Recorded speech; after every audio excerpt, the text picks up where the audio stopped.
Live. I can bring you in warm, or I can bring you in cold. Welcome to another edition of our Friday Night Live Mandalorian Recap Show, The Razor Crest Reacts. Moff Gideon, you have something I want. You may think you have some idea what you are in possession of, but you do not. Soon, he will be back with me. He means more to me than you will ever know. I hope you watched, because the spoilers are coming. Here's your host, the Star Wars Friend!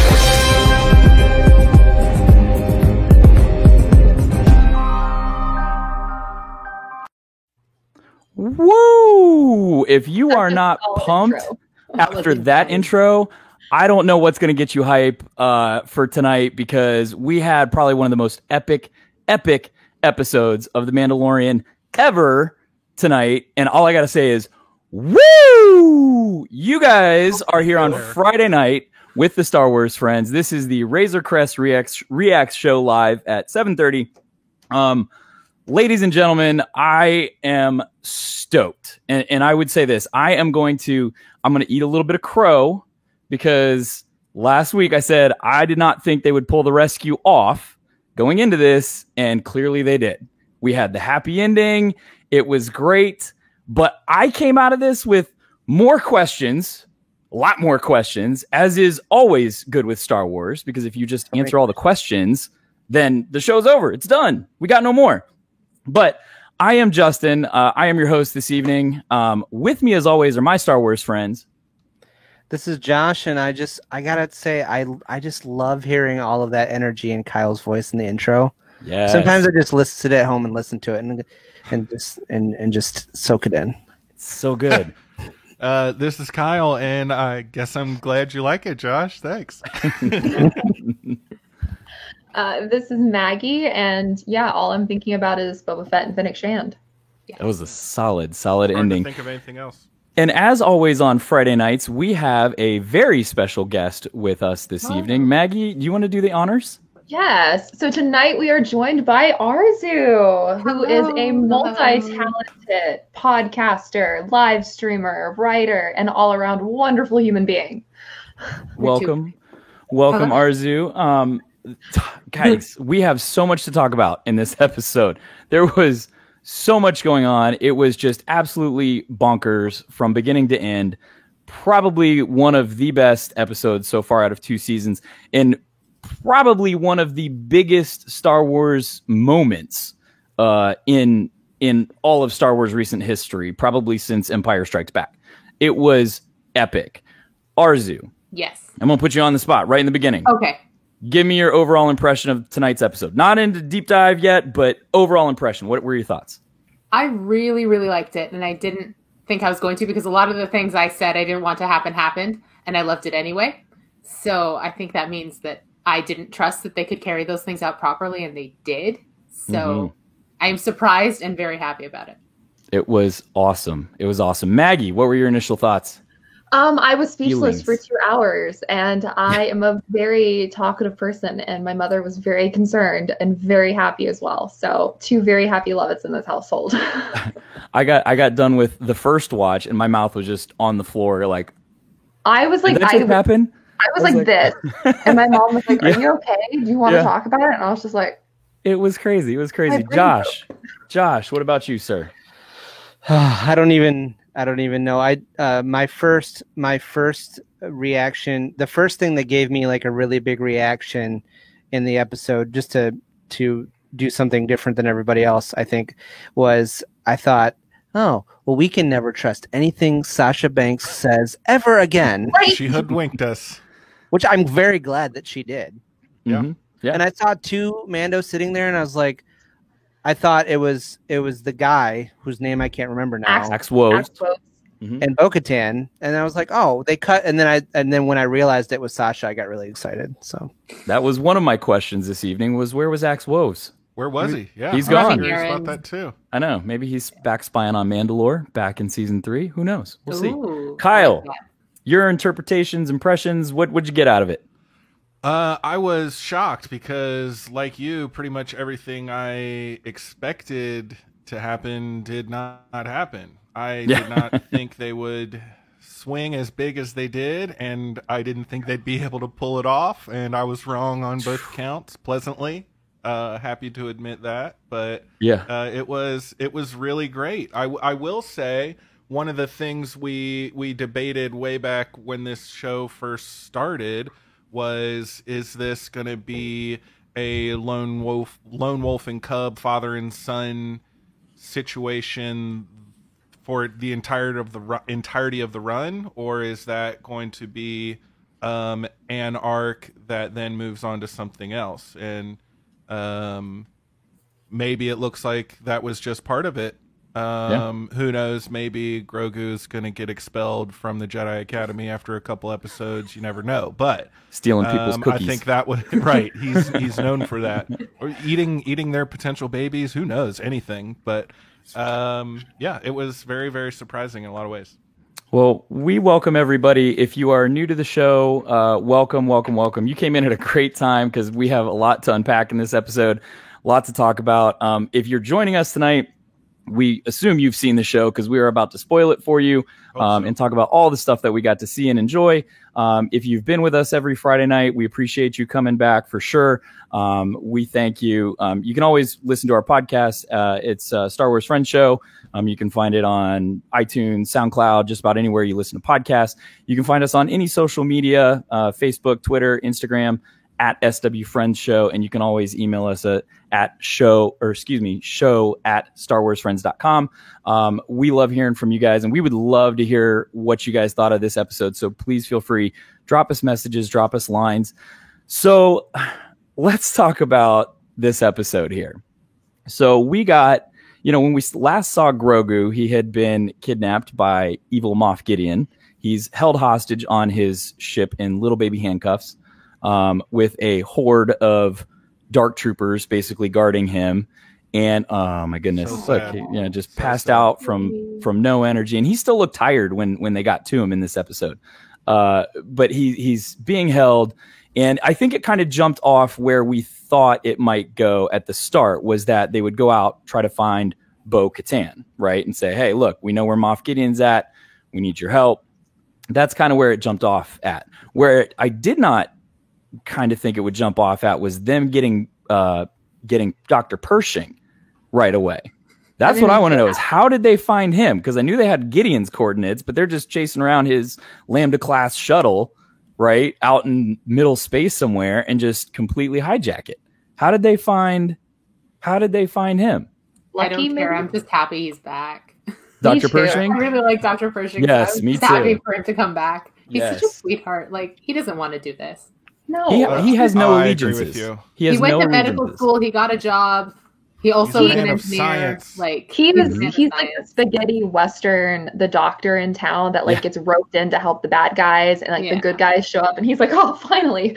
Great! Here's all of the information about the bad guy. Just get me out of here." Yeah. He doesn't have an allegiance to one or the other. He's just a man of science, Kyle. You're right. He's a man of science.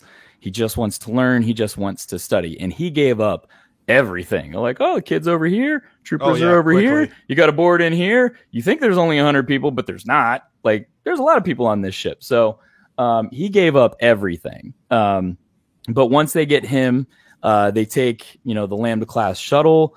They go off and find Bo-Katan, who's just chilling in a bar with Sasha and Sasha no Axe Woves. She's always eating when we see She's hungry. She's a very hungry girl. Yeah. No Axe Woves though with them, so that's a big mystery. Is where was Axe Woves? She's got a wild hairdo with those braids across her forehead. I love it. It was like that last time too. Mm-hmm. Yeah, mm-hmm. It stresses me out if you wanted to push it off her face, but this fight scene was awesome, and I loved the dialogue between the two. Josh, as the resident Boba Fett, man of myth, lore, whatever you want to call it, legend. What did you think of this conversation between Bo and I can't remember Sasha's character's name. It's Casca. Casca. Yes, Casca. What did you think of that dialogue between them. I mean, for me, it fell in line with my worldview that Almec didn't think that Jango was a real Mandalorian, and it would, it makes sense that like they just have a difference of opinion about like what constitutes, true Mandalorian, just like the Children of the Watch do. And if we look at the EU, Jango was fighting for a different like group of Mandalorians than what Bo-Katan would have been fighting for if she was in that war. Like they would have been. So it makes sense that they would have differing opinions. And I think at this point, if Boba ever did care, he obviously doesn't care now. He's just like, it doesn't. Like, I'm old. I've been in the Sarlacc pit. I'm over this. He's like, I'm not trying to be anything here, lady. Like, I saw some people saying that this is him like rejecting the identity. It's like, see, he's not a Mandalorian. I'm like, no, this is a guy who is telling a lady who's being super rude to him. It's like, whatever. I just need to. We're just trying to get. I'm not a Mandalorian. I just need to leave. So, I don't think that's what this was. I read it just like a little bit differently than that. I didn't think they were disputing Jango so much as they were like because he's a clone. Because he's a clone. Being a clone. He doesn't like and he's like, I didn't think it was aimed at Jango. Really crappy about that. So I think they would accept Jango as a Mandalorian because he was a legit foundling. They don't like clones. Foundling. That's kind of what I got out of it too, and I think Bo is like, she says it. I've heard your voice a million times before. Like, you're a clone. You're not, you're not of lineage. Which, like, per se, she was which kind she of. She's kind of right and kind of not right about him being a clone because the clones kind of saved her ass, like in season 7 of the Clone Wars just a little while ago. The thing that's like so interesting about Bo-Katan is like she doesn't like anybody. Like she really only cares about getting the throne back, and that's like her singular drive. So maybe she just views any Mandalorian as like potential competition. Which I have some big questions about that we get towards the end of the episode, because that was a whole other thing that I was like, confused about that. I'm super confused right now. It's just like the helmet lore all over again. I think that there are variations in the Mandalorian creed and who picks and chooses what they follow. Well, because for a long time people thought what was said before was hypocritical to what we've already previously learned, but that clearly isn't the case. Well, Bo-Katan herself has already just been gifted the Darksaber by Sabine, though, so it's weird that she would now be like, we're going straight there. Huh? Yeah, we're going straight there. So when we get to the end of the episode, that's what we were talking about. Yeah, that's kind of where I was going with it. But yeah, so let's get to the end of the episode. Like, let's skip to that part real quick. Din clearly ends up with the Darksaber and offers it back to her, and she says, "No, I can't take it." And Moff, again, he knows nothing. Yeah, and he's just like, it's a sword. So what? So Moff Gideon explains, no, she can't just take it from you. She has to basically challenge you for the right to lead and own the Darksaber. Which, if you go back to Rebels season 3, Heroes of Mandalore Part 2. Sabine Wren at the end of the episode clearly gives Bo-Katan the Darksaber. And she holds it up and she's leading the people and she accepts it. So begrudgingly a little bit in her defense. It's little bit. Like she was power hungry. But that's because she didn't want to be a ruler. Not because I don't think she didn't necessarily want it, but she just didn't want to be the ruler. Well, even before that, Ezra just gave it to Sabine, and Ezra just took it off the table. Like, nobody's actually defeated anybody for that thing since Maul beheaded, what's his name, Vizsla. So, pre-Vizsla. So, I don't know why that rule is now a little different than it was. Go ahead, Arzu. I have a theory: is that she got it from Sabine that one time, and she just took it from her, and then I guess ascended to a throne, started to rule Mandalore, lost the Darksaber, lost the throne, lost Mandalore, everybody scattered. So she probably in the wake of that is thinking that maybe there is some truth to this legend that you have to win the lightsaber, the Darksaber, in order to rule Mandalore, and she's not going to make the same mistake twice, because if she just takes it from Din again, then it's all going to, like, she won't. It's a repeat. She's going to lose her throne again. She's going to lose Mandalore again. So She probably is buying into that a lot more than she did when Sabine gave it to her. That's what I think. Okay. I agree. Could be. I mean, Yeah. they're so Me too. superstitious. They're so superstitious. But super judgy about other people's superstitions. Very like true. Herman, Those Mandalorian. helmet. I'm like, okay, but you've got Not your to own get too weird real, stuff, but that's sort of typical of quote superstitious people. True.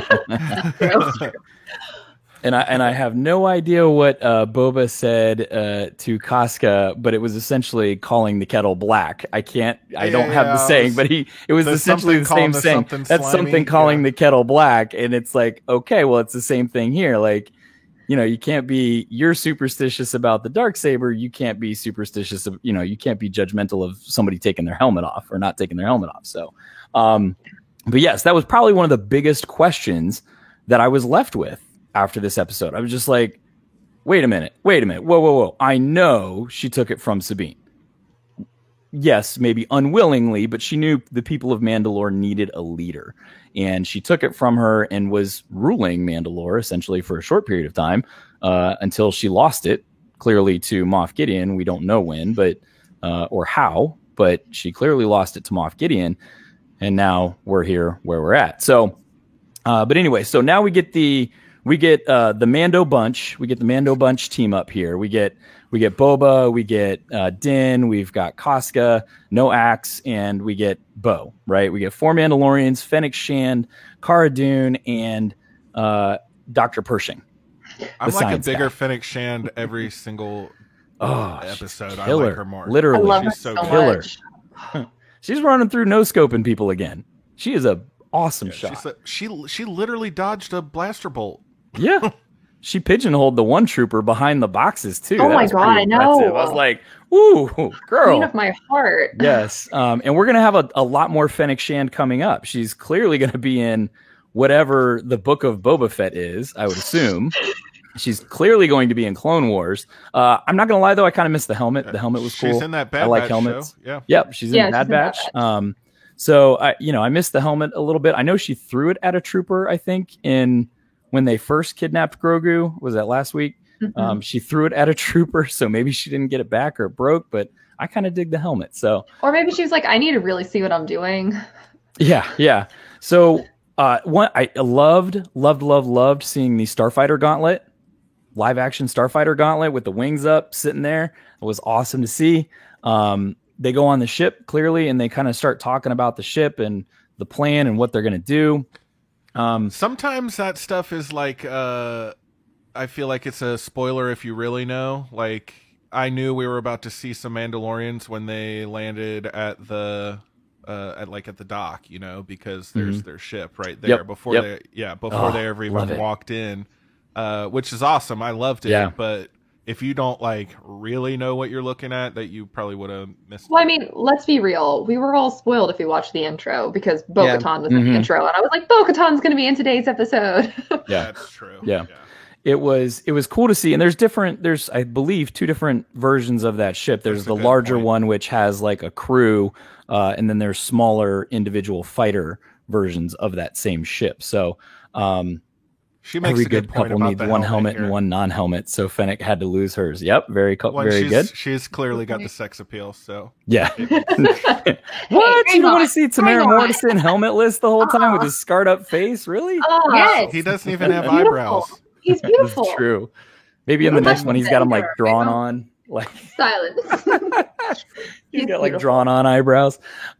So we go from here, and then we get the jump to hyperspace. Right? We've got Slave One following the Lambda class shuttle through hyperspace.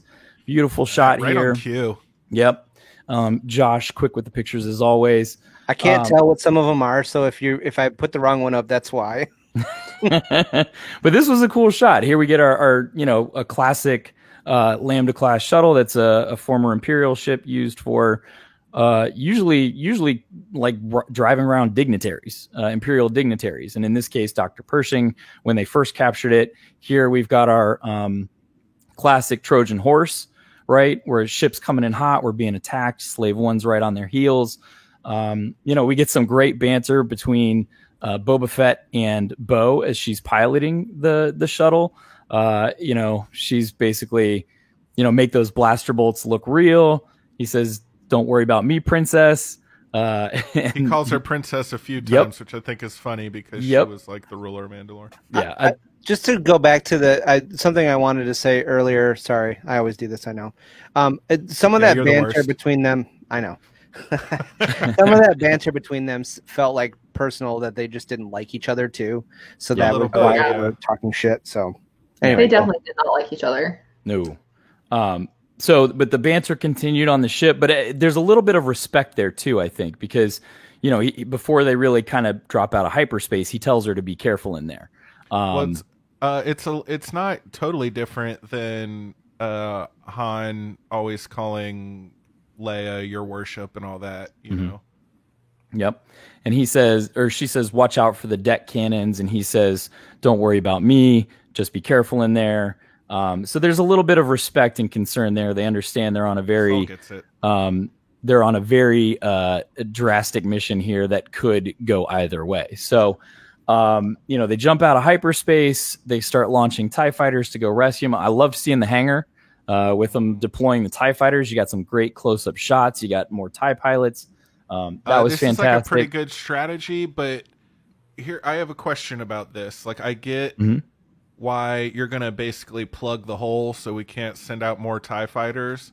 But if you're going in to storm the ship anyway, and the guy chasing you is going to hyperspace away, like, why don't you just let all the TIE fighters go and there's less people in the hangar? Yeah, I don't know. I guess that's why they needed me. Well, and I thought she told him to go to a different hangar, right? Didn't you tell him to? And she was like, "Nope, I'm going in this one because that's where all your TIE fighters are coming out from." But that was part of their plan. Yeah, to jam it up. In here to jam it up, but I don't understand why they wanted to jam it up necessarily. I don't know. Well, maybe more than 2 TIE fighters chasing Boba would have been a problem. Like he maybe wouldn't have been able to get away. That's possible. True. I was worried. I was like, if they touch one hair on his head. On Boba's? He don't have any hair on his head. He bald. And beautiful. Yes. And we're about to get more Tamara Morrison as well. So this was super, super cool. I was on the edge of my seat the whole time as she's like bringing this thing in. Rocky landing. Yep. I was waiting on the wings to get clipped as she was coming in. You know, and then they kind of get in there, and even the stormtroopers are like, what the hell are you doing? And they just come out blasting and shooting here. Now, so they waste all these troopers. And this is, I will say this is one thing that I absolutely loved, right? So here we clearly have 4 female characters in Star Wars leading the charge in this attack. And it is a purposeful, driven attack like that moves the story forward, right? Where did they even get trained, though? I want to know. Kyle, I'm going to drive to Ohio and beat you up. So and I'll show you training. But it was very, I want to say it was almost Avengers. It was Avengers done right. It was, yes, exactly. Thank you, Maggie. That's exactly right. It was Avengers done right, where we have these strong female leads leading the charge to purposefully move the story forward. Whereas in Avengers, the story was already moving forward, and we pulled them together for like I felt this way too. A moment. Who has seen Boys, the TV show Boys on Amazon Prime? Mm-hmm. They mocked the Avengers team up. Oh, they mock a lot of. Oh, they do. They had all of their female characters. They had all the female characters team up to fight, and it was like done really well. And this was done even better than that. Like this felt natural. Yeah, and I agree that that's actually why the third Mandalorian was missing. Mm-hmm. So he didn't like blow it for this scene. Yep. Yeah. Yep. I agree. I would agree. Yeah. It was cool to see, though. I mean, they're leading the charge, clearly adept at their fighting skills, at their shooting skills. Awesome to see. Just decimating stormtroopers. What's that? Sorry, I just realized. Unlike the Avengers, they actually all know each other. Mm-hmm. That too. Right. None of those women have ever had a conversation. Yeah. Yeah. But they've all they coordinated. They're like, we're going to do this, and so that's another reason. Yeah. It was an actual plan. Yeah. It was done right. It was so cool to see. They all had motivation. They were all there for a reason. They weren't just like there for a gif. Yes, agreed.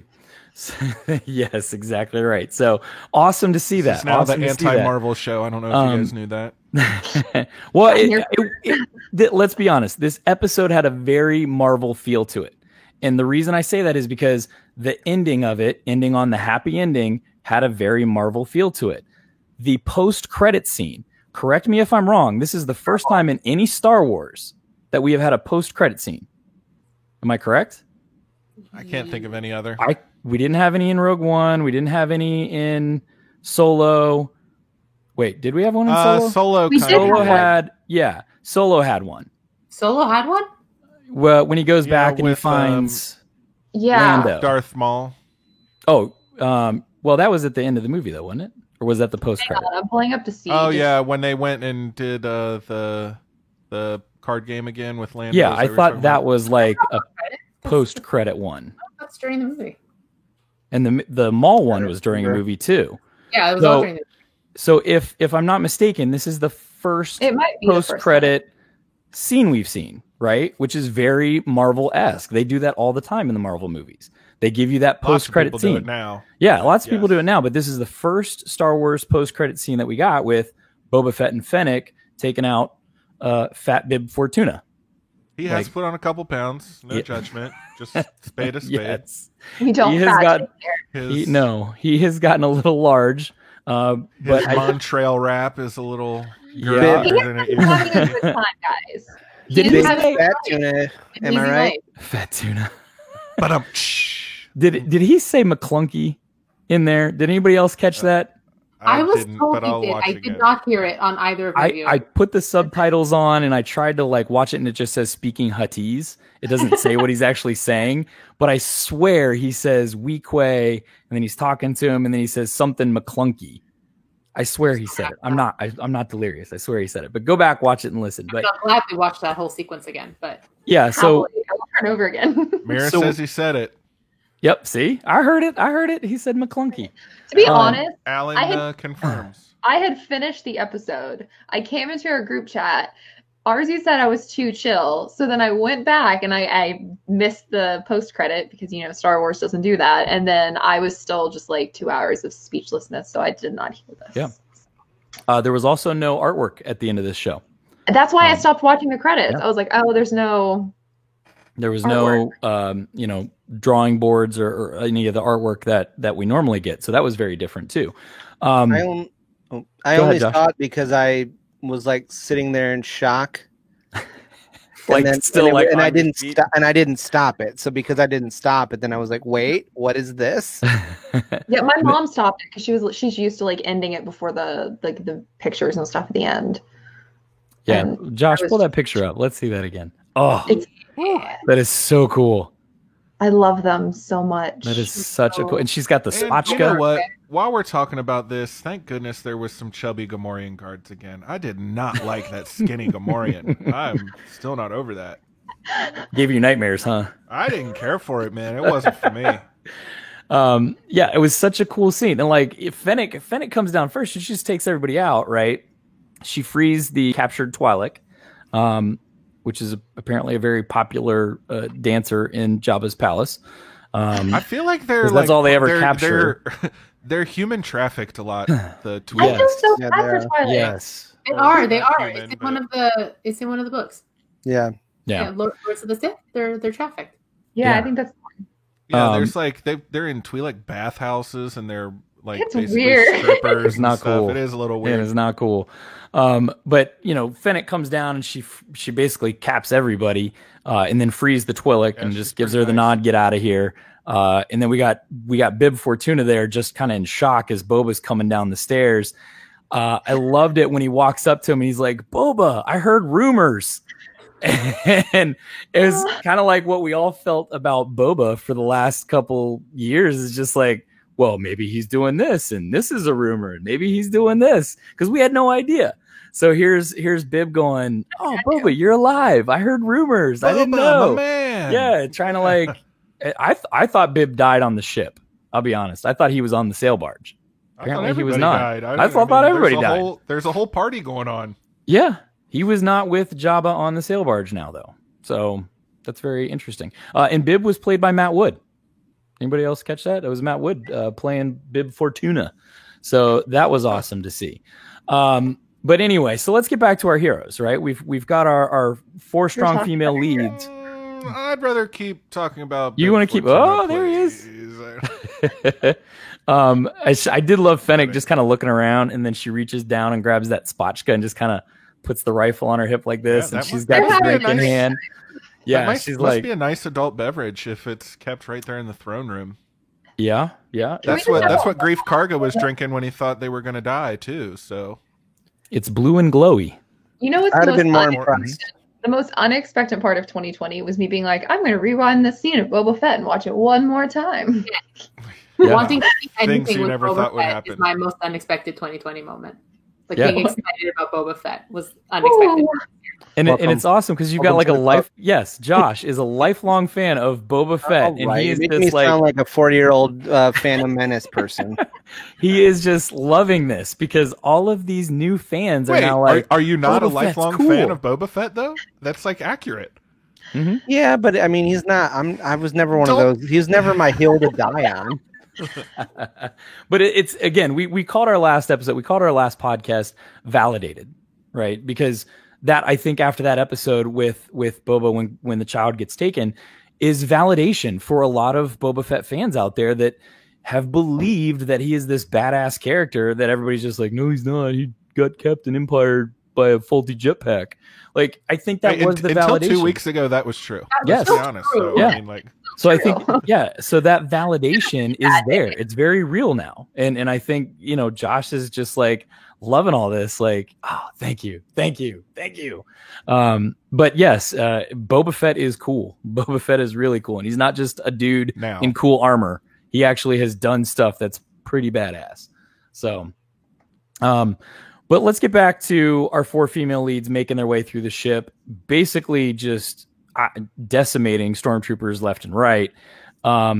Yes, we had that awesome scene on the ramp with the open hangar bay below that just kind of falls into space, and they use the jetpacks to kind of like dive off the edge.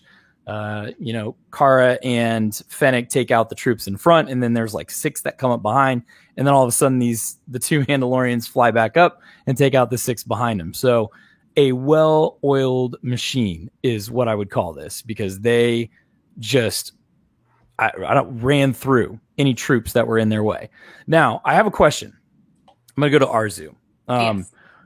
So while they're doing this, Din is like strolling off the ship, just kind of walking with his blaster in his hand. They've clearly like decimated all of these people. Did you think that at this point he's going a little slow, or was he doing the right tempo? part of their plan. I think it was the right tempo because I think he was sort of waiting to make sure that they'd cleared everything. So if he rushed ahead, he doesn't know what he's running into and he's by himself. So that's why I think he was sort of taking it a bit slower just to make sure that, the A team over there kind of takes care of everything and then he can just go get his son. And they were going in 2 different directions. They were going towards the bridge. He was going towards the brig, right? But I think the thing is if they make enough noise, because that's how the Empire thinks, everybody's going to run towards them. I guess they were going to the bridge. So everybody's going to run towards the bridge and they'll get out of his way anyway. And he wouldn't have anything to deal with. So I think that's why he was going at the speed he was. And Tiernan, you're exactly right. No guardrails again. Again, Empire doesn't care about your work safety. They just care about doing stuff. So that walkway, the stormtrooper gets blasted. He falls off and just out into space. So he's gone. But as he's kind of walking through, right, trying to make his way to the prison cell there, it's evident though, because as soon as Moff Gideon realizes what's happening, when that ship crashes in, he activates the Dark Troopers, and it takes them a few minutes to kind of start up. Oh, look at that! Oh, Killer screen grab. Hot toys. I'm gonna need this ASAP. Oh, yes, sell it, I'm sure. They're absolutely terrifying. Can I just talk about the immense joy I felt when they were like their 3rd generation Dark Troopers, and I was just like, they're so screwed. which is that's different than what was in Dark Forces. In Dark Forces, they started as droids, but then they went to clones with powers, with force powers. That was the whole premise, was trying to get them to be shielded, heavily shielded, but also have force powers. And that was where, you know, Kyle Katarn comes in and obviously wrecks the whole thing. But Killer this was Star Wars opposite. name. This is the third generation, and they are droids. And Dr. Pershing basically says that's where the error was because we were using people in the suits. Like, it was too fallible. So we went with droids, and you can't. They're infallible. They're just built killing machines. I thought in the beginning when he finally gets to the cell, when Din finally gets to the cell, right? And they're already starting to walk through. And this is why I say I think he was walking a little too slow at that point, because I'm like, dude, like, hustle it up a little bit. Like, they told you a couple minutes, and like, he's just casually strolling. He gets to the cell. One of them's already starting to come out, and that thing just pulverizes him. You have him. to know that Din, like, after Luke left, he was probably like, so but did anybody speak? Because I still can't hear. Like, my head is still ringing. Right. Like, he's at that point, he's like, I'm not crying. I have a concussion, and I really need some rest right now. But he was just pounding him in the helmet. It wasn't doing anything to the helmet, but the wall behind him clearly got a nice indentation of the backside of Din's helmet. An indentation of him. Yeah. But he's getting pounded by this thing. So finally whips out the Beskar spear, does a classic droid move of, you know, sticking it in the neck and then decapitating him, and that ends the Dark Trooper. He gets over to the rest of them, the rest of the platoon, and they're all pounding at the door, and he jettisons them into space. When you said classic droid maneuver, I thought, hit the nose. It was close, hit the neck. He was like, oh, we'll just decapitate this and see what happens. And I loved it, though. He lights him on fire at one point, and the droid just kind of like looks at him like, are you serious right now?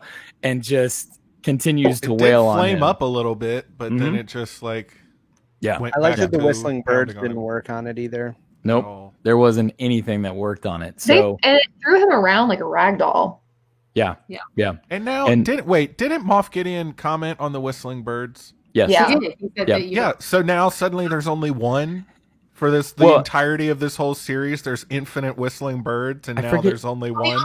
Once per night, so I assume there's in them. One a day. You got. Whenever he gets back, It's got to recharge. Hey, I'm just saying, he doesn't even have the Razor Crest anymore. He doesn't have his refill cartridges.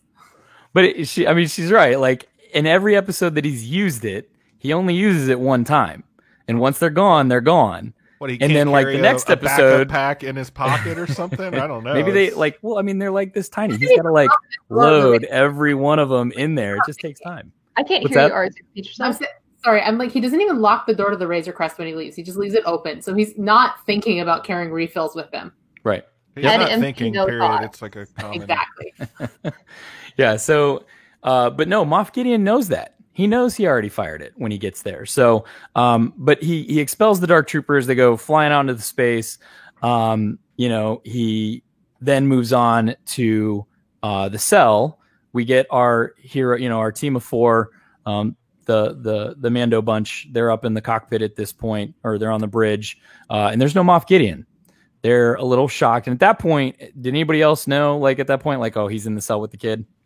Was anybody else shocked by that? Because I made the connection that when they were flying in and she was calling, we need an emergency landing, he was making this weird face and he was thinking, and I think he knew then that it was Bo-Katan because they know each other and they've had these types of discussions before. I was like, why didn't you have like Finnick talk over the radio? Why was it Bo-Katan? I was like, girl, we know your voice. Yeah. I think that wasn't the greatest decision. But again, these characters don't think things through, which, I mean, if they did, there would be no story. So Sean says Din is the guy who leaves his keys in the ignition after parking and going for a Starbucks. And then he walks outside and he's like, who stole my car? Oh, right. Where's my car? He's like holding his latte like, huh, what happened? Shows up 15 minutes late to the work meeting with a coffee cup. Yeah. Himbo. Thank you, Candace. He is a himbo. He is a himbo. He is a beautiful himbo. Thank God he's pretty, huh? We had a real himbo moment here in a few minutes. So we get this awesome confrontation between Din and Moff Gideon finally.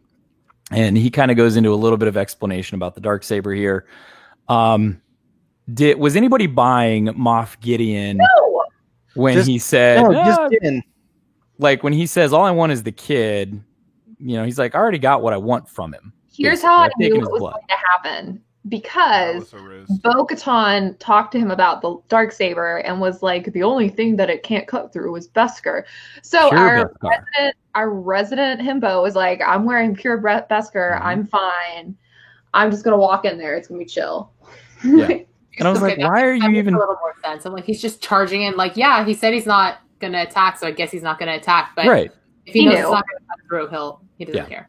Yeah. I mean, he's like, dude, don't turn your back on him. Like, walk sideways a little bit or something and be like, all right, I got the kid. He's not watching you. He's not very smart. I was like, dude, what are you doing? So we get this awesome... He also just got his head hit a few times. Very true. Very true. Maybe he was not thinking clearly and just went, I believe Moff Gideon. I'll take him at his word because he's done that with most everybody else to this point. So why not? So we get this epic duel, though, between the Darksaber and the Beskar, the pure Beskar. And I love this because this is a great picture. You can clearly see, like, it can't cut it right away, but you see it heating up. So just like most lightsabers, when there's thicker metal and you kind of...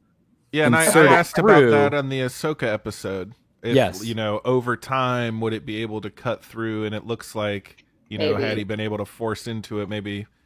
he could have melted it over if they had a chance, Can I just talk about this moment for like a second? Go ahead, man. I was so nervous. Like, for anyone who's watched Game of Thrones, you know that someone does not have a great track record with dueling with a more powerful person while wielding a spear.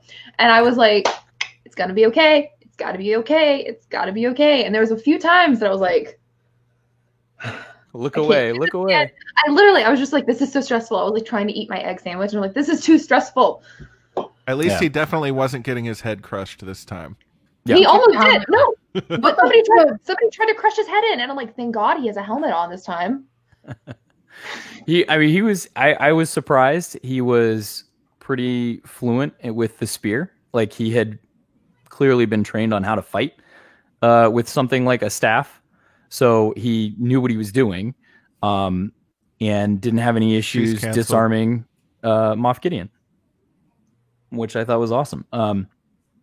Where was it here? Mira says he has the faith of a child. Din, that is, to what most everyone tells him, and I think you're right. To a certain point, he takes their word and has a little bit of faith that they're going to follow through with their word. And I think in some cases he's been right, and in other cases he's been burned. Oftentimes that's not the case. Right. Yeah. So we have this epic clash, and then the next thing we see is Moff Gideon, and he says, what does he say? You're keeping me alive. Huh. This should be interesting. And at that point, he's just like, all right, this is cool. Like, let's play this out. Like, it's totally fine. Like, well, he knows what's about to happen with that Darksaber when they walk and meet Bo-Katan. Yes. He was too pleased with that. He is so smart. So smart. And he even said, like, before he even walked in there, and that's what I'm trying to figure out, is how he knew he had already expelled the whistling birds. So I don't know if, like, is he getting fed information from, like, security cameras, or how did he know that? Or did he just, like, look at his arm? Fires or no? Go ahead, Arzu. What? No, does it look different after he fires them? Like, I don't know. Can you visually? I don't know. Maybe but he knew. I assumed he heard them. Oh, that could be. Because they do make that whistling sound, and they were right outside the cell. I will say the fact that Gideon seems to consistently be one step ahead of them. He was so into it. Does seem to know a lot. I feel like there is a much deeper backstory that we just haven't gotten yet about Gideon. Because he definitely seems like there's more to him than meets the eye. Oh, totally. Or he's still the magic player watching. I think the only thing that he did not know was the end and what was going to happen. That was the only thing that caught him off guard, and he was just like, "Oh shit!" Yeah, that was the only thing he was not, I think, prepared for, that threw him off. because he knew he's like, dude, this is going to be a really fun fight, but I'm going to live. The kid's going to live. Y'all are going to die because Dark Troopers are going to come in here and wreck you. He did not factor in the one thing that could save them all. But before we get there, so Mando leads a handcuffed Moff Gideon back to the bridge, wielding the Darksaber. I've never been more attracted to Din Djarin than I was in this moment. Like, bro, like I'm pretty sure at this point he's handcuffed. You probably don't need the sword out, but it's a cool effect. Come on, he just got it. This is such a power move here. Yes. Like, get you a man that will carry a baby and wield the Darksaber while leading a prisoner. Like, this right here, this is what women want. He's also not that bright. He probably just didn't know how to turn it off. He turned it off later. Well, remember when he disarmed Moff Gideon, it turned off. I was kidding. Yeah, so he turned it on. Jeez, somebody sell a joke for once. But Maggie, yes, you are absolutely right. You are absolutely right, though, because this was also at the end of the Solo movie. A lot of people asked when Darth Maul, like, well, he's talking to Kira, and then he stands up and he ignites his lightsaber. Why did he do that? That's a power move. He's just basically saying, I'm in charge, look at me. And I think that's what he's doing when he's leading Moff Gideon down the hall. He's like, ha, ha, ha, you think you're so badass. I got your sword. Now what are you going to do? Like, you've lost. What are you going to do? And that's a power move. That was a total power move on his part. That's literally not how jokes work. There's a kernel of truth in every joke. A kernel. So there was nothing here. The kernel of truth was that he's dumb. Oh, it does dumb things. So he walks in. He's got this Darksaber open. Bo is clearly confused at this point. Tiernan says it right there. Bo-Katan's face when she saw the saber was so damn funny. She was confused. She's like, "Wait a minute, what just happened here?" Like, well, she was like, "I specifically said, guys, I'm the one who does this." Like, she made a very clear point about it. And then Din rolls up like, "Hey, I got your sword." Hey, guess what? Yeah, I did you this favor. Yeah, no. And did you notice Koska's over there like, oh shit, this is awkward.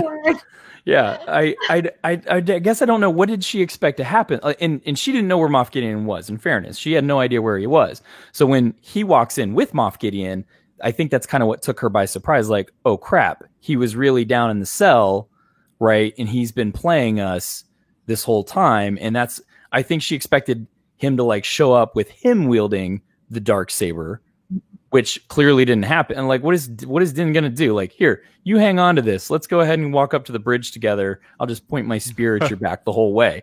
Like, no, he's gonna take his weapon, so he can't use it against him. So I don't know what she expected to happen there. The interesting thing is that like Moff Gideon clearly orchestrated that to cause further division between two Mandalorians, which I thought was an interesting choice. But I also thought when Gideon brought up the fact that they're probably on the bridge right now murdering everybody, like they're all murderers. Yes. I was like, dude, literally at the beginning of this episode, you had someone bragging about blowing up 1 million people on Alderaan. Like, get over yourself.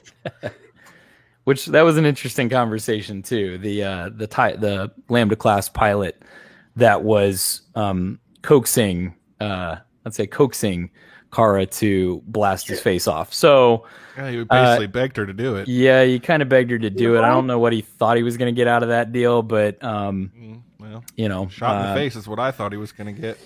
Yeah. But his little hostage scenario was very short-lived. So, Ron Howard, her day just got worse. So and at this point, this gets us back to where we kind of were at the beginning of tonight's show, where Moff Gideon goes into the explanation that oh, she wants the Darksaber, and he's like, well, here, go ahead, take it. I don't want it. Like, this is stupid. I just want the kid. And she won't take it. And he says, well, it basically has to be earned through right of challenge. And meaning she's got to fight you for it. And he's like, here, I yield. You take it.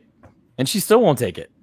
And she's looking at him like, she's trying to calculate whether or not she could just like take him down right then and there. Like you could see it in her eyes. Like I really My want opinion that. is that she definitely could. Oh yeah. Yeah. Do you think there was a part of her that was wondering if he did it on purpose? Probably. Yeah. I think Oh, yeah. she's so driven by her desire, and we've seen her do less than honorable things to get what she wanted. That I definitely think that she thinks that he's smarter than he is. Yeah. She doesn't realize he's a himbo. I think Bo is very much a do it herself kind of person too. Like, you know, when Obi-Wan's getting on the craft to leave Mandalore after Duchess had passed away, Kyle, what is it? She tells him Mandalore will survive. He says to send they're asking for help from the Republic, and he says, well, if we get the Republic, they're going to take over. And he said, yeah, they'll take over, but Mandalore will survive. We always survive. Yeah. And I don't think she was super keen on having the help at the end of Clone Wars. She did it, but I think begrudgingly wanted that help. Otherwise, they weren't going to take Mandalore back from Maul. And here again, I think, you know, when he says Moff Gideon has the kid, she's like, well, you're never getting him back. But yet she's looking for Moff Gideon, clearly. Like, so I think she was like, no, we're not going to, you know, we'll get him at some point. We don't need your help. So here again, when Din offers up the saber, I think she's like, I don't want to just take it willingly. I want to fight for it. Like, that's her MO, her mantra. Like, she doesn't want anybody's help. She doesn't want assistance. I think she wants to do it on her own, or at least Mandalore to be like on their own. So, but she refuses, and Moff Gideon basically says, but the story is the thing that carries weight, not necessarily her having the Darksaber. It's how she got the Darksaber, right? And that's where I wonder if sort of what you guys were saying earlier will come into play. Like when Sabine gave her that Darksaber, what if she wasn't truly able to unite the Mandalorians because there was this big section of them that were like, well, yeah, you have the Darksaber, but this girl who's a teenager and a lot of us think is kind of a traitor just handed it to you, and somebody just handed it to her, and it was just stolen off a table. It wasn't really earned. And she's like, well, we're not going to do it that way again. You know, that could be. Yeah. Arzu hit it right on the head with that. I don't remember this because my Rebels memory is a little fuzzy, but do the Mandalorians know that Ezra just found it and gave it to Sabine? Like, do they know that extent, or as far as they are concerned, Sabine had it for whatever reason and just gave it to her? I don't think that it's ever like specified that anybody knows how Sabine got it. Like we know how Sabine got it, and the Ghost Crew knows how she got it, but I don't know. But like the Mandalorians don't know any of that. I mean, I'm sure somebody would have asked, right? Like I think it would have come up. The truth. It would have come up at some point, but I don't know. Yeah. Like if she lied about how she got it from Sabine, and then she lost Mandalore, and she's like, well, I can't just take this and then go back and be like, I won it, because that continues the cycle, and that does the same thing again. Yeah. And maybe I think Sabine shows up next season and we'll get some explanation on all this stuff. No, that'd be nice. I know somebody that would make really happy. Yeah. And it was very interesting because at the end of that episode in Rebels, you know, when she's holding up the saber in that moment, you know, as she walks down that ramp, she does get the backing. She gets the backing of House Wren. She gets the backing of Clan Rook. She gets the backing of, you know, what was Fen Rao's group, basically. I can't remember. The Protectors. Thank you. She gets, like, they basically all confirm, yes, we're behind you. You know, so it's very interesting to see, like, okay, we go from that moment to this one. Those were the people we saw too. That wasn't every single house and clan of Mandalorians. So no, and one of my good buddies, Mike, brought it up today. He's like, so basically, Mandalore's like Scotland, and I'm like, yeah, kind of. It's just a bunch of different families, basically, like all kind of infighting a little bit with jetpacks and really cool blasters and fighting skills. I mean, you know, so I was like, he's right. Yes, it's kind of like Scotland. Slightly less soccer. Yeah. And less red hair. We don't know that. Don't all have reddish hair. I don't know that. You're right. Maybe is that a big sport on Mandalore? Is soccer some version Maybe of it? they golf. I don't know. They seem like rugby people. Ooh, yeah, I could see that. True. They do have football in Star Wars. It was those droids in the prequels playing football. Yeah, I've had some form of it. Don't they have soccer's in Star Wars as well? I think it might be. There's like kids playing it in the background of something. I remember a post or something. Any kid anywhere in any galaxy, you hand them a ball, they'll kick it. You know what I mean? Yes, exactly. Soccer is a universal game. I'm not just biased because I used to play in college. Like, soccer is a universal game. Hey, so did I. All right. So we get this awesome confrontation, and at this point, warning sirens start going off. Here come Dark Troopers Part 2. Great. Now I'm imagining Din in a kilt. Oh, you have I can't believe it took this long. So we get Dark Troopers Part 2, where we've got incoming.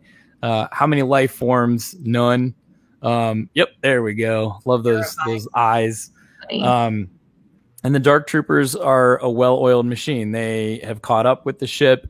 They fly back in through the open hangars. And they start their approach towards the cockpit. And at this point, Moff Gideon's feeling pretty good about himself. Y'all are going to die. I'm going to live. Kid's going to live. Unhappy ending for you. But then, and I was on the edge of my seat when the Dark Troopers are right there at the door, just punching it repeatedly. And I love the music for the Dark Troopers. Anybody else I got this Skrillex vibe, and I was like, dude, I'm waiting for this to drop any minute now. Yes.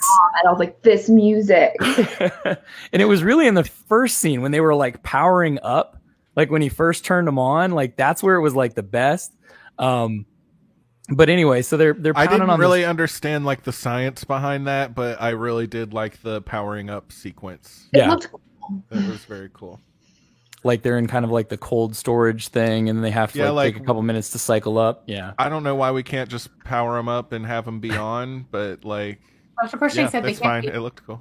Yeah, because they draw too much power, I think is what he said. So they have to turn them power off. up and then they unplug. It's not like they just stay plugged into the wall the whole time. We don't know the science behind them. Let's trust the scientist here. The scientist told us.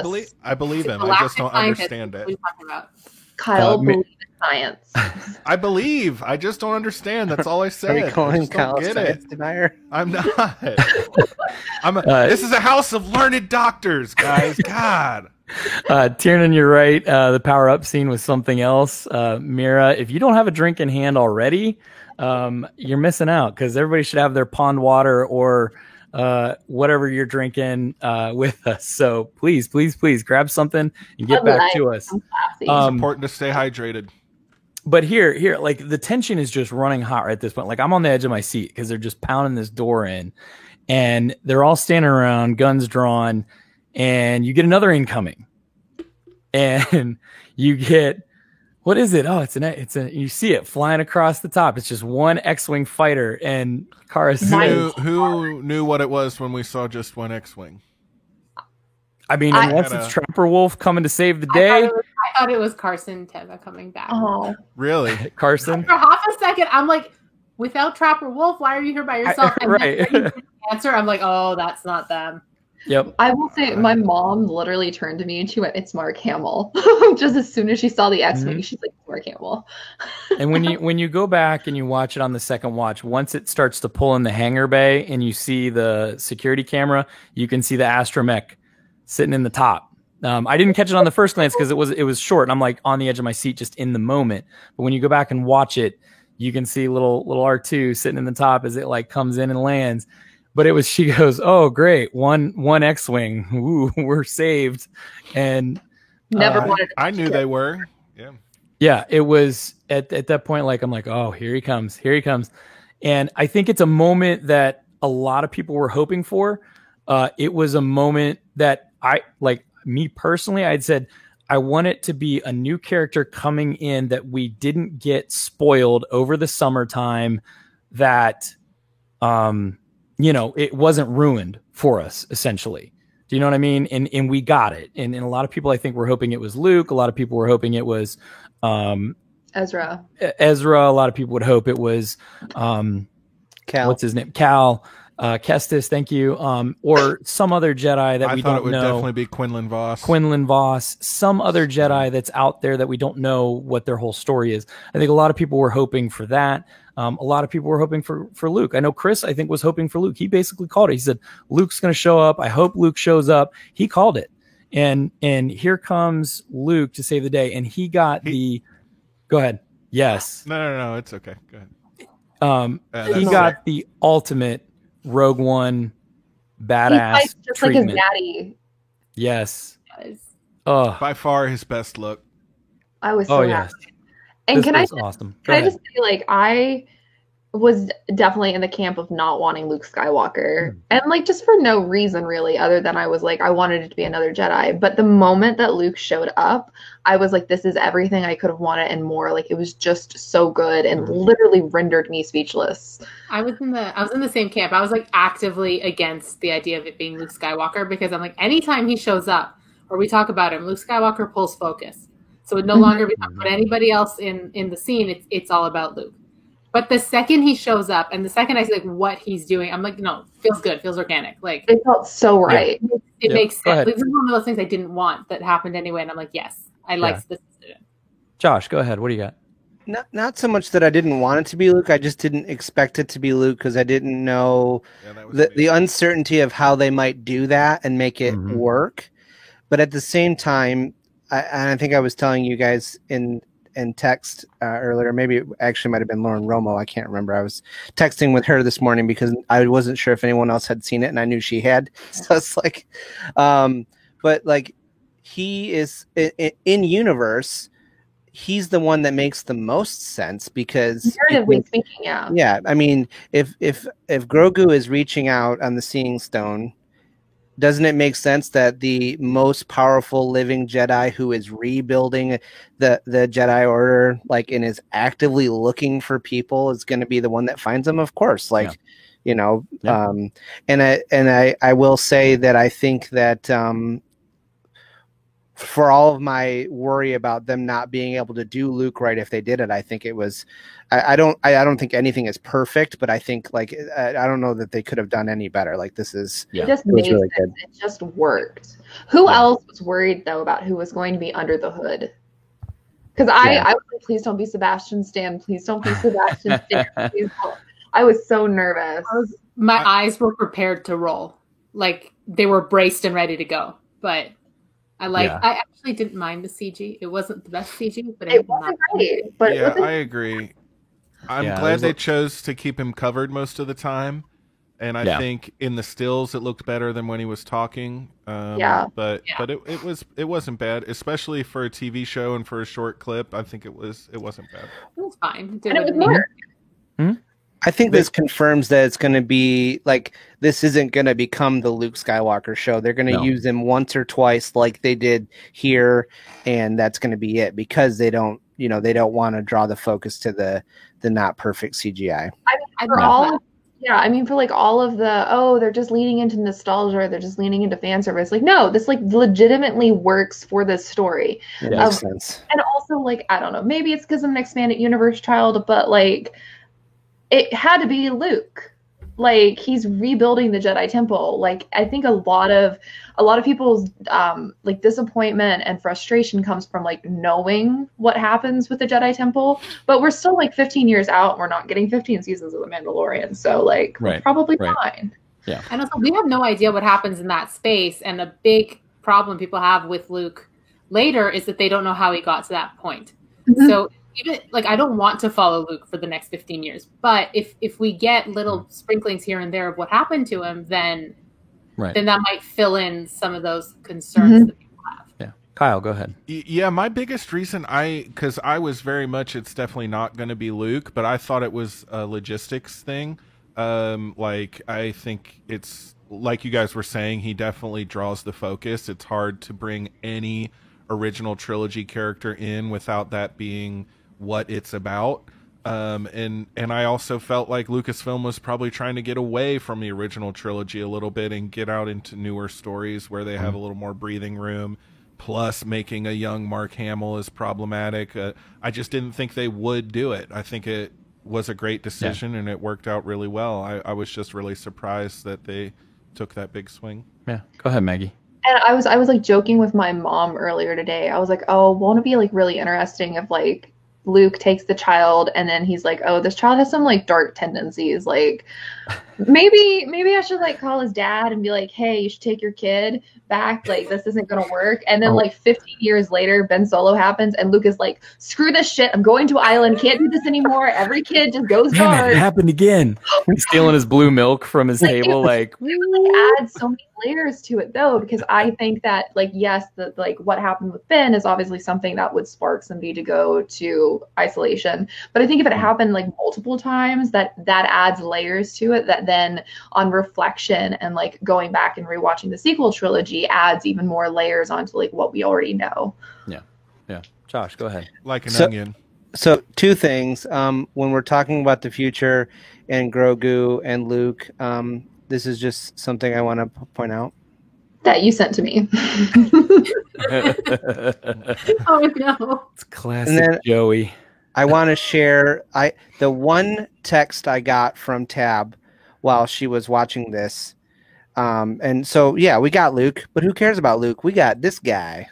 Yes, love that. And I'm convinced that all those beeps and stuff was like, hey, man, I remember you from the temple. Yes. That's what he was saying. Yeah. Probably. He remembers everything. Yep. What if R2D2 is who saved Grogu? Well, that's another big question, right? So we still don't know who saved Grogu from the temple or who took him. Somebody hid him, and then somebody took him inside of the astromech. He was smaller then, and he just like went inside of him. Yeah. Oh, so he's Kenny Baker now? No, he went in the little lightsaber holding area where they shot out. Oh, that's right. He was like, hey, I hear my master's going to go crazy, so get inside, bud. Yeah, so that's another big question though that left us kind of asking, well, okay, so maybe it was R2 that found him, or it was R2 that took him from the temple and rescued him. We know it's not Luke, right, at that point. So who the heck is it, right? Yeah. So R2 seems like a logical choice. That hey dude, like I remember you, man. You look a little older now. Like you're what 50? And it was kind of cool Looking to see that moment. That was 50. He's that was like Jennifer Aniston. That was probably one of the biggest surprises too. Was like Luke was a huge shock, right? That person that I was hoping for that would come on that wasn't spoiled for us over the summer. Here we get R2 rolling out behind him again. Here's another person new into the Mandalorian world that we didn't get ruined in the summer or in this past week saying, oh, I heard a rumor that R2D2 is going to be on the show. Yes, that's what makes the show fun. That's what makes it memorable to people is when these characters come out of nowhere and you're just in shock to see them. But we get this, we get Luke cutting his way through the Dark Troopers. Pretty easily, I gotta say. It was, this was Luke.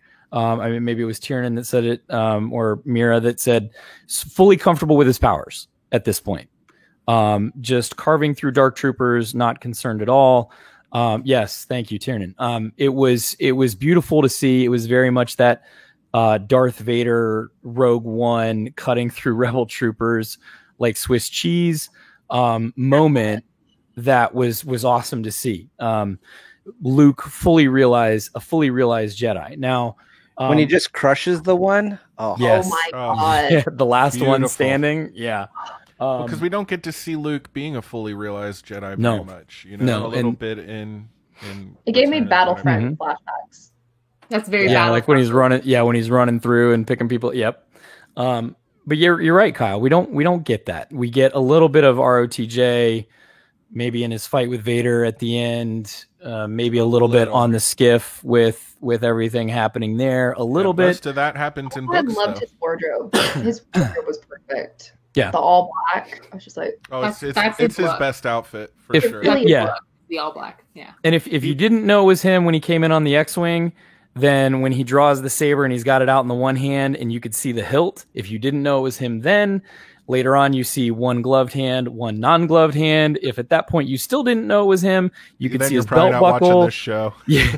You don't know much about Star Wars at that point, but you could see his belt buckle, and that is his ROTJ Jedi Knight. Can I outfit. What I liked was the fact that they showed you like a hint of the X-Wing, and then everything from that point was being watched through the black and white security camera, and so you couldn't see what color his lightsaber was at first, which like added to the suspense because like Grogu's there like, ooh, I like ooh, death, like, ooh, kill. Grogu's going dark side, kill them all, like just. He was so into it. He's like, I like this TV show. That's how Star Wars works. You can kill robots and not feel guilty about it. Very true. Very true. What about like Wat Tambor? Is he like full robot or is he like organic? Is it? Okay, so if you kill his species, do you feel bad? I mean, I've always been wanting to like C-3PO. So. That's a personal question, Justin. Would you feel bad about killing Wat Tambor? I don't know. I mean, he is partially, or is he mostly man or mostly machine at this point? He's I don't more know. Machine than man. Right. I don't know. I mean, Darth Vader's more machine than man. So, I mean, would you feel guilty about killing Darth Vader? I don't know that I have the capability of killing Darth Vader. Well, if you train with Luke, then you could get those powers. But so we get this. You know, he's killed all the Dark Troopers. He's waiting outside the door, like, "Hey guys, let me in." And everybody's like, "Yeah." At this point, Grogu's realizing who it is, and you know, Mando says, "Open the doors," and was it Fennec was like, "Are you crazy?" Like, because we have no idea who this is, and he clearly just meant like just diced all the Dark Troopers. All they do know is it's the person who just sliced through a whole platoon of the thing you could barely kill one of. So. Yes, Din's like another sorcerer. Yeah, space wizards. So he goes over, sets Grogu down, and he hits the button and he opens the door, and then in walks the Jedi Master himself, Luke Skywalker.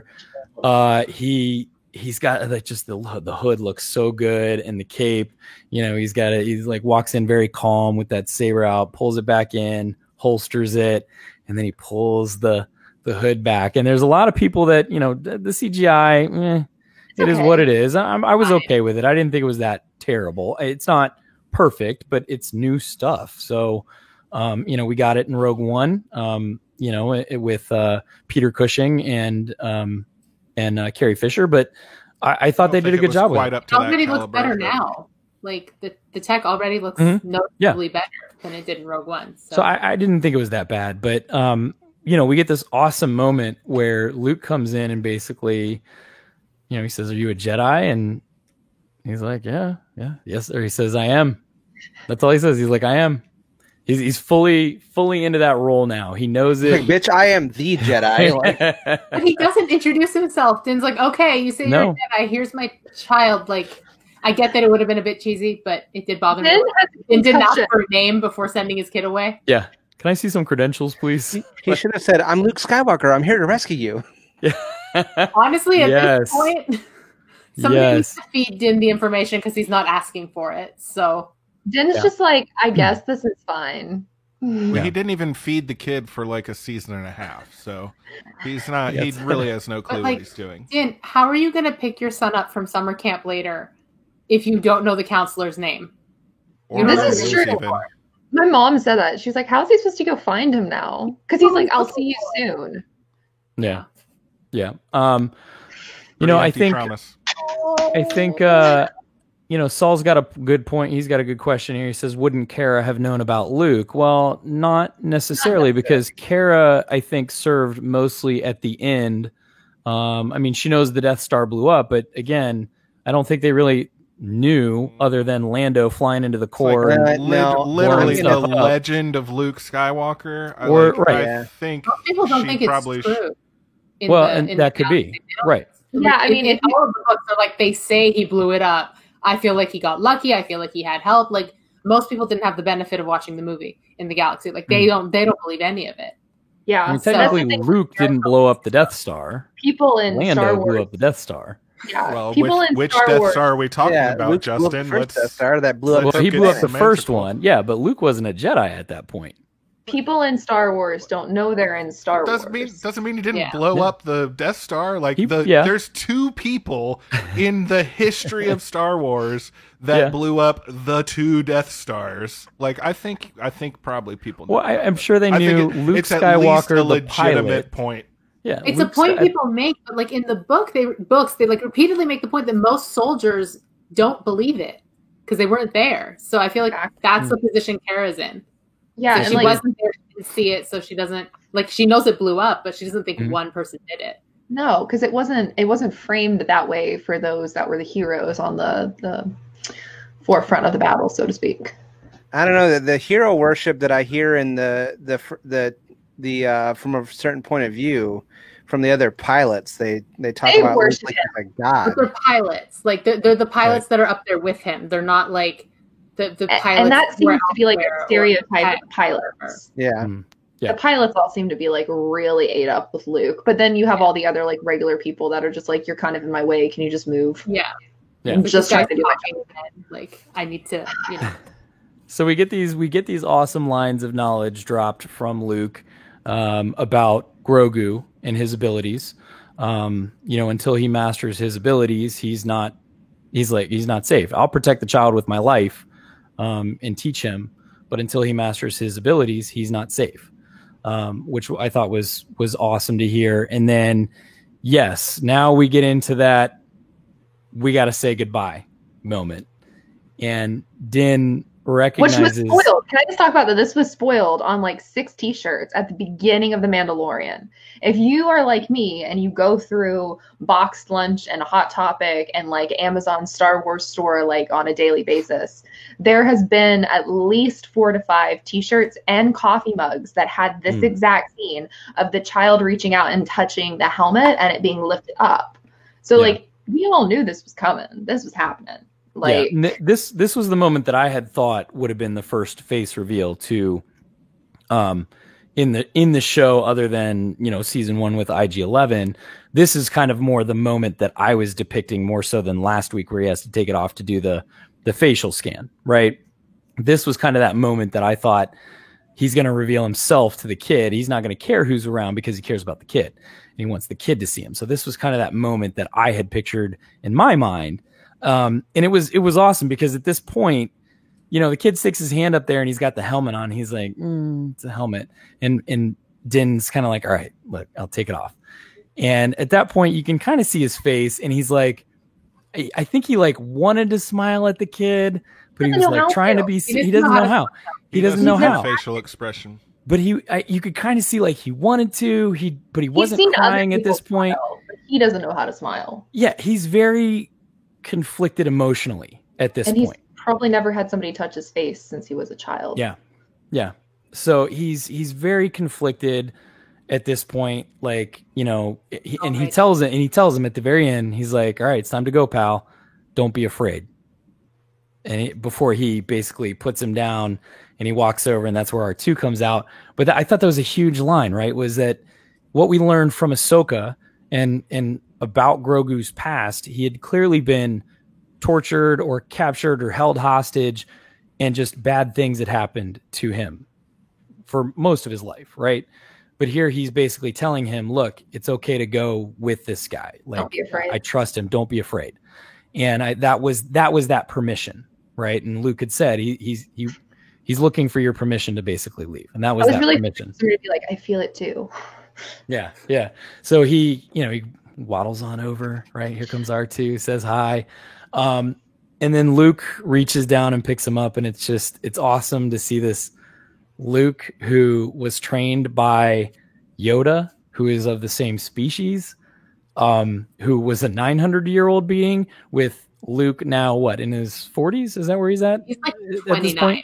Yeah, he's still pretty young. He's like 29, so he's a baby. He's 29 here, and he's picking up this youth, this new generation. It's got to bring back a lot of emotion for him. But he takes him, and then he kind of turns and he walks out, and that's where, like, this is where you can kind of see, yes, the welling of tears in Pedro Pascal's eyes. Stop it. Because he's letting his child go. And this is, if you're a parent, this is hard. This is really hard. When your kids go to college, when you see them go through hardship or tough times, excuse me. It was a hard moment to watch. So he's letting his kid go. Justin's going to cry and it's going to make me cry. Sorry. So it was, and you know what? I'll say this. Where's Hatice? It needs to be cries and Hatice. It was a very hard moment to watch. And I'll be honest, the first watch, I didn't get that. I didn't get those feelings on the first watch. But when I went back and watched it on this, because I think it's a lot of emotion. It's a lot to take in. And it's excitement, right? You're watching all this unfold. You just saw Luke Skywalker come in and manhandle a bunch of battle droids, dark troopers. And I didn't get that on the first watch, but when I went back and I watched it the second time, and you can kind of take the time and you can soak it all in from those moments, that's when it hit me the most. Just as a parent, that's when it hit me the most. And I'm like, it's very real. And he's like, you know what? It was only with him for a short period of time, but he's grown this strong attachment to Grogu, and it was hard to let him go. But he knows ultimately it's the right thing to do for Grogu and his growth and his best interest. So, that's me. I'm going to turn it over to you guys. What were your thoughts on Luke walking away with Grogu? I had a loud no screaming in my head the whole time. I'm like, basically, I'm like, that is your son. Where is he going? And then, like, logically, I'm thinking if the next step is for them to like reclaim Mandalore or something, it's hard to do if you need a babysitter every week. But so this, like, from a storytelling perspective, makes sense. But I'm like, you can't just. He's so attached to you, and he loves you so much, and you love him. And what are you doing? And that was just kind of looping in my head the whole time. So I was like shocked by the time the credits came. Like, I can't believe Luke just took him and left. Yeah. It was hard. It was like, oh my God, he's just gone. Thank you, our friends at Rebel Art Empire. I appreciate it. Tiernan, I'm sorry. It hits very home. Like if you're a parent, if you've got kids, it hits very close to home. It's a very emotional moment that, and this is some of the best storytelling, whether it's Star Wars or not. What Jon Favreau, what Dave Filoni have done with 2 seasons of Amanda, and the creator, George himself, what they have done with The Mandalorian for 2 seasons, in the writing and in the development of these characters and the production of this show has just been absolutely amazing. But I'm going to say the directors that they have brought in for all of these episodes individually have been absolutely outstanding. Peyton Reed directed this episode. He also directed Chapter 10, which was The Passenger earlier this season, which was also a great episode. They have done an amazing, amazing job just building these characters and taking this vision, I think, that Filoni and Favreau have, and just creating this world that's just awesome to see. And they've blended it perfectly. They've taken old, they've taken new, and just put it all seamlessly together. It's unreal. It's amazing. Yeah, I love it. So, can any of us even top that? I feel like we should just close with his thoughts. It's hard. I will say this though. So he walks off. I'm going to finish with this. He walks off with Grogu. They get in the elevator and the door closes, fade to black. Credits roll. Do you guys, where season 3 is not due out until late December. And we're going to talk about that in a second, because there was a very interesting tidbit in the post-credit scene.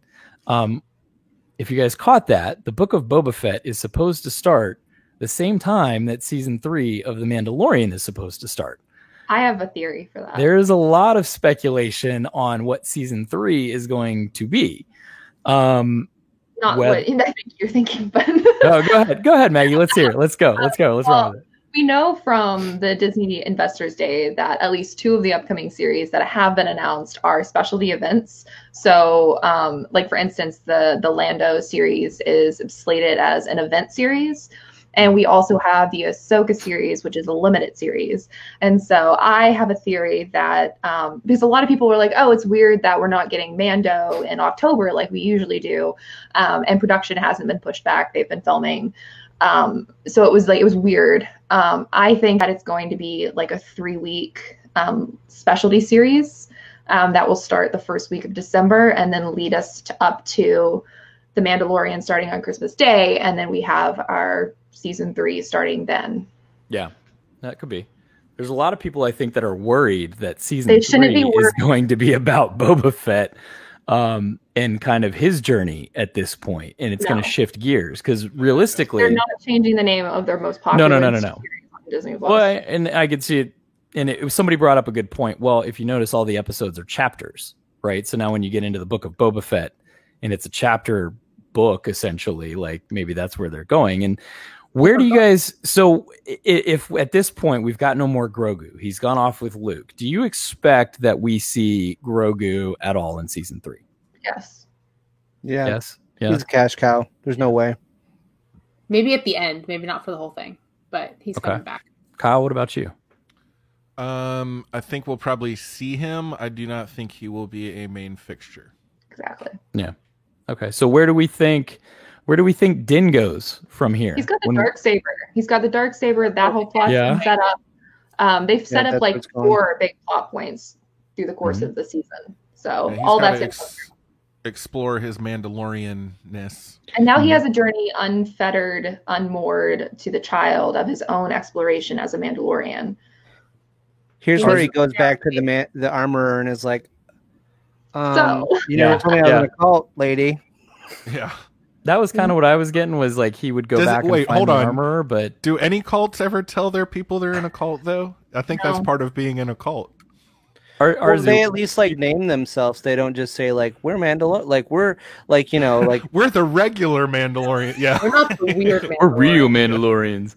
Arzu, what are your thoughts? Where does Din go from here? I think he's still going to be with Bo-Katan. I think it's going to be like super tense because I feel like he's not going to just take off with the darksaber and she's not going to take it. And I don't think he's the type who's just going to throw it at her and run. So I think touch glass here.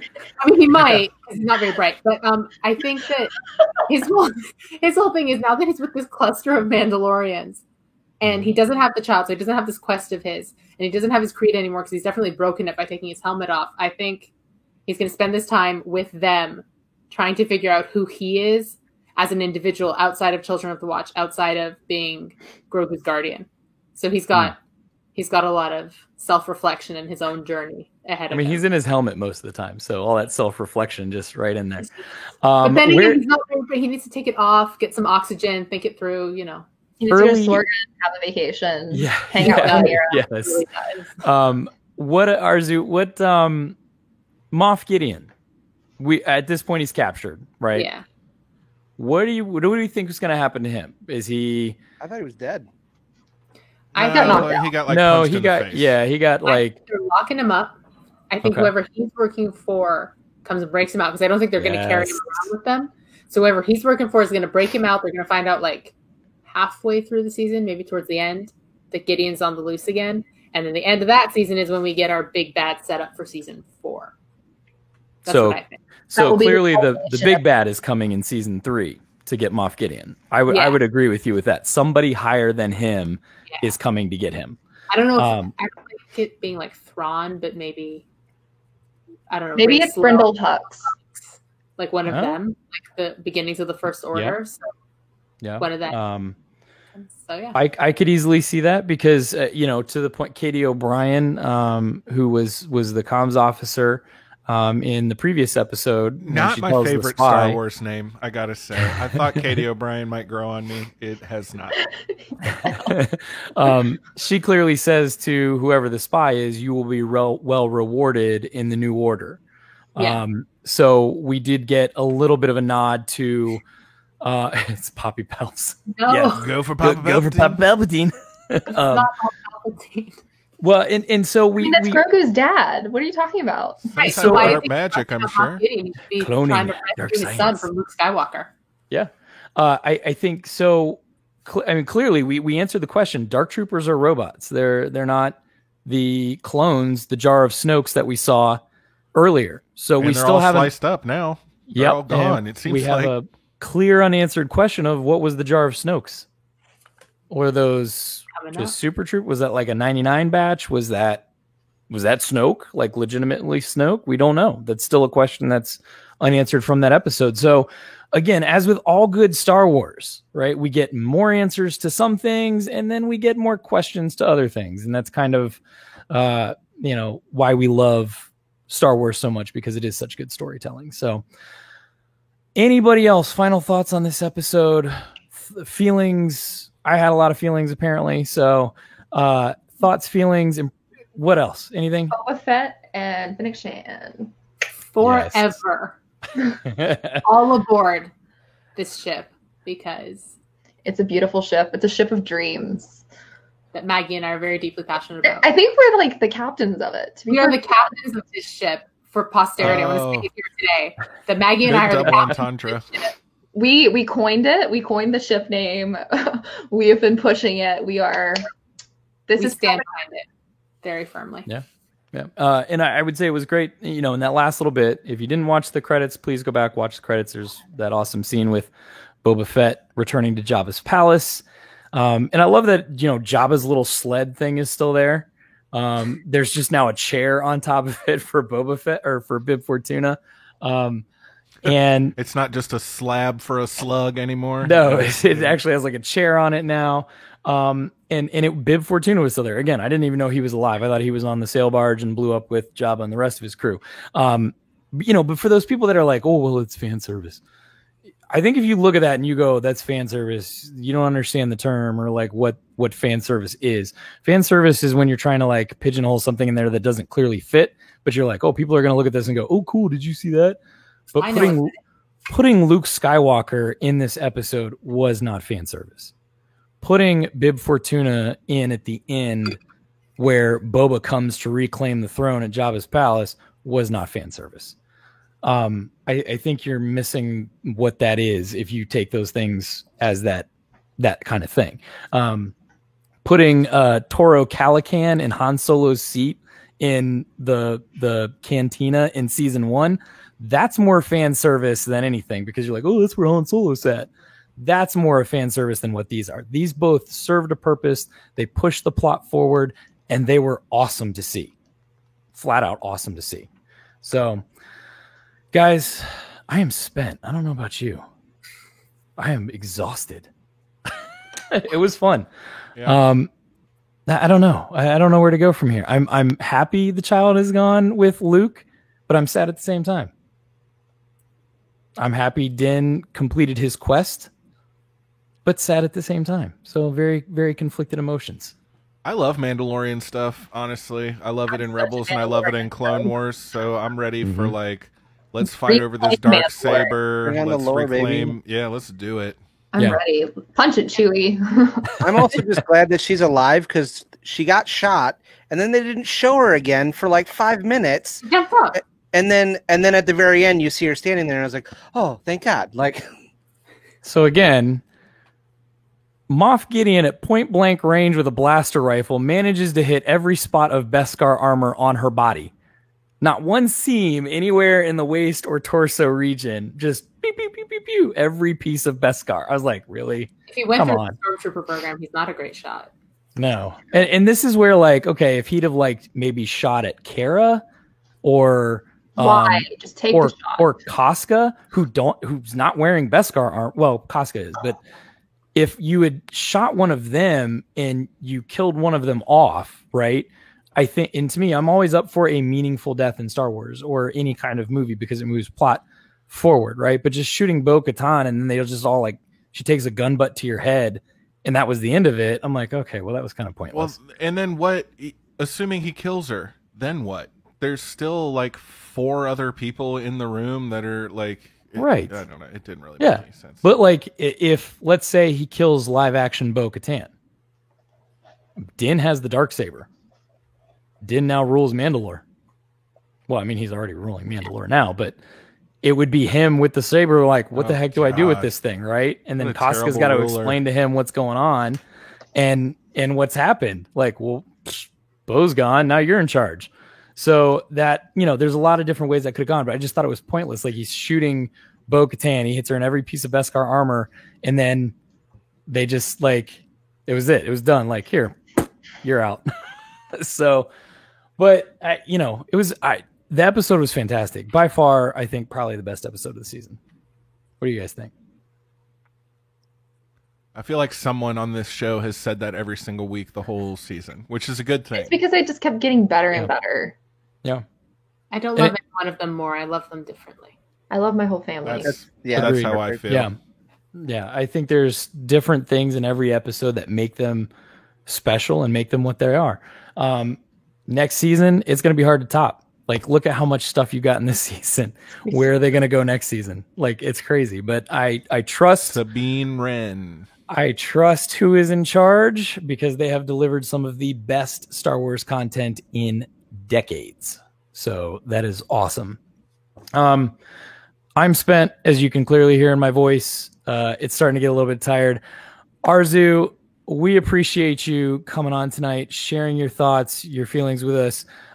Where can all of our listeners find you at on the social webs? Okay, so on the social webs, you can find me on Twitter at Arzumin. My username is right there. You can also find me at my own website, arzuditu.com, which is mostly given over to Star Wars books, which you heard I mentioned a few times tonight. I'm also a co-host on The Geeky Waffles, so you can find me on that blog as well as on their show. And I also co-host BTBD Live on Wednesday nights. I'm there as well. Busy. You're busy. She is busy. Where can they find the rest of you guys at?